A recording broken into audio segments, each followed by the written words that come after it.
இவர்களே கருவில் இருக்க குழந்தைக்கு இதய துடிப்பு எப்போ வரும், எப்படி தெரிஞ்சுக்கலாம் அப்படின்றத பற்றி நம்ம வீடியோவில் நம்ம நிறைய சொல்லியிருக்கோம் இதுக்கு முன்னாடி. ஆனாலும் இன்னும் ஒரு சில டவுட் இருக்குது அப்படின்னு சொல்லி நிறைய பேர் சொல்லியிருக்கீங்க.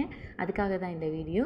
பொதுவாகவே ஒரு குழந்தை, அதாவது ஒரு கரு உருவானதுலேருந்து 21லேருந்து 24 நாட்களுக்குள்ளே கருவில் இருக்க குழந்தைக்கு இதய துடிப்பு முதல்ல தொடங்க ஆரம்பிக்கும். ஆனால் நம்மளால் எப்போ அதை கேட்க முடியும் அப்படின்னு சொல்லி பார்த்தோம் அப்படின்னா 45-46வது நாட்களில் தான். அதுவும் டைரெக்டாக நம்மளால் கேட்க முடியாது. டிரான்ஸ்வஜைனல் அல்ட்ராசோனோகிராஃபி அப்படின்னு சொல்லுவாங்க. அதாவது கருவுற்ற தாய்மாரோட பெண் உறுப்பு வழியாக ஒரு ஸ்கேன் பண்ணி பார்ப்பாங்க.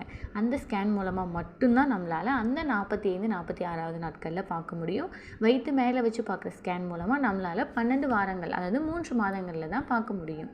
அதாவது நீங்கள் எப்போ லாஸ்ட்டாக மென்சஸ் ஆனீங்களோ அதிலிருந்து நீங்கள் கணக்கு பண்ணிவிட்டு 45 நாள் ஆச்சு, 46 நாள் ஆச்சு, எங்களுக்கு 6 வாரம் ஆச்சு, 7 வாரம் ஆச்சு, ஆனால் இன்னும் எங்களுக்கு ஹார்ட் பீட் வரல சிஸ்டர், டாக்டர் வெயிட் பண்ண சொல்லியிருக்காங்க அப்படின்னு சொல்லிட்டு நிறைய பேர் சொல்கிறீங்க.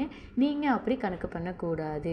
உங்களுக்கு எப்போ கரு உருவாகியிருக்கு, அந்த விந்து அணுவோட அந்த அணுக்கள் இணைந்து எப்போ கரு உருவாகியிருக்கு அப்படின்னு உங்களுக்கு தெரியாது. அது ஸ்கேன் ரிப்போர்ட்டில் மட்டும்தான் தெரியும். அதனால் உங்களுக்கு டாக்டர் இன்னும் இதய துடிப்பு வரலை அப்படின்னு சொல்லி சொன்னாங்க அப்படின்னா உடனே நீங்கள் பயப்பட வேணாம். நல்ல ஃபுட் எடுத்துக்கிட்டு நீங்கள் நல்ல ரெஸ்ட் எடுத்துக்கிட்டு வெயிட் பண்ணிங்க அப்படின்னாலே கண்டிப்பாக உங்கள் குழந்தைக்கு ஹார்ட் பீட் வந்துடும்.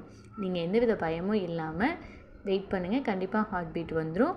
இன்னும் ஏதாவது டவுட் இருந்ததா அப்படின்னாலும் நீங்கள் கமெண்ட் செக்ஷனில் கமெண்ட் பண்ணுங்கள். நான் அது ரிலேட்டடாக உங்களுக்கு வீடியோ போடுறேன். நன்றி.